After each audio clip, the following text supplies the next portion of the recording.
When Champlain Tower South collapsed in the middle of the night on June 24, 2021, killing 98 of its residents, it shocked the entire country and left our community association industry grappling with two immediate questions.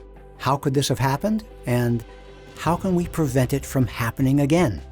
Since that tragic night, some things have changed. New legislation has been written in a number of states, and National Reserve Studies standards were updated. But it's important to note that there were some good things already in place that didn't need to change. In this first portion of our Lessons Learned from the Collapse of Champlain Tower South webinar, we'll revisit some important planning tools available to board members that, if used, will minimize the chance of another tragedy like this one. Well, thank you, Paige, and for everyone attending, thank you for joining us today. In our industry, everything changed on June 24th, 2021, when Champlain Tower South collapsed, killing 98 people in the process. That event changed the way reserve studies are perceived and the way reserve studies are prepared. And that's because the consequences of underfunding reserves went from a special assessment to loss of life of some of your neighbors. Now, we track a lot of the information on the kind of work we do here at Association Reserves, and today we're going to share some of that information with you, giving you a sneak peek at what has changed and also, interestingly, what hasn't changed. And that'll set you up in a better position to lead your association well, which is the bottom line of what we're trying to accomplish here today.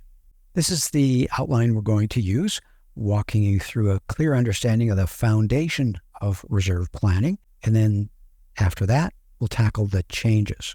In the community association industry, the board is set up with a legal and practical responsibility of caring for the needs of the association. Associations have financial assets and common area physical assets, but they also have an operational style that can be healthy or unhealthy. And either way, leadership falls on the shoulders of the board to manage the association financially, physically, and operationally. And here in the reserve study business, it's our job to guide the board forward, answering that critical question every board should be asking every year, and that is, what's the right thing to do now to take care of all we have? In other words, what's the right and responsible path forward? And that's important because this chart shows a typical set of reserve expenses through the years. They're uneven. Some years high, some years low, and varying through the years. And this is the challenge that boards face. How do I prepare for all these uneven expenses through the years?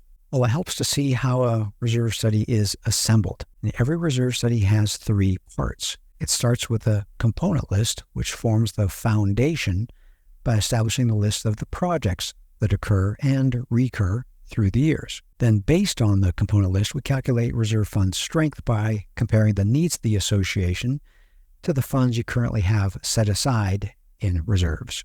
Then, based on the upcoming projects defined in the component list and the association's financial starting point, we develop the funding plan, which is the path forward. So let's go back and look at this in a little more detail. First, the component list. This is the component list that created all the expenses in that expense chart from a couple of slides ago. This is what needs to be identified in order to project things in the future. You'll see on the left a list of projects, then the UL is useful life expectancy, RUL is remaining useful life expectancy, and then the current repair or replacement cost. And these all come about from the national standard three-part test. And that three-part test is that a project needs to be the association's obligation to repair or replace.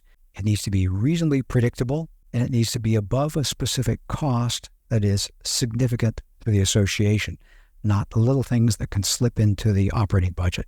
And we gather this information or assemble this information with three types of reserve studies.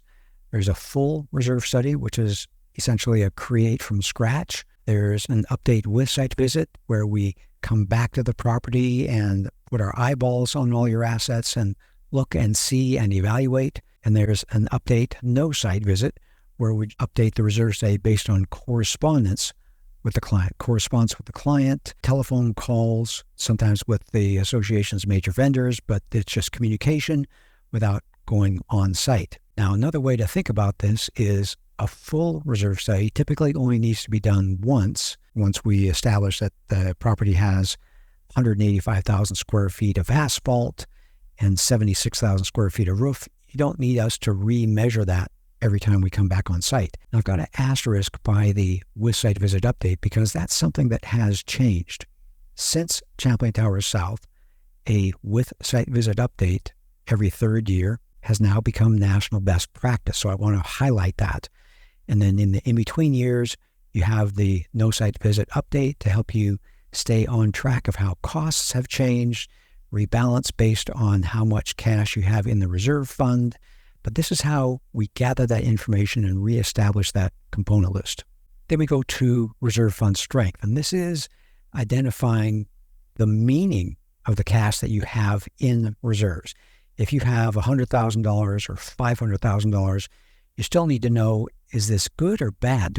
Is this a strong amount of money to have, or are we at risk of something? So we still need to get some meaning from this. And we do this by not just looking at the amount of cash, but by comparing the cash to the needs of the association. And that's where we get the term percent funded. How much cash do you have compared to the amount of deterioration of common area components at this time?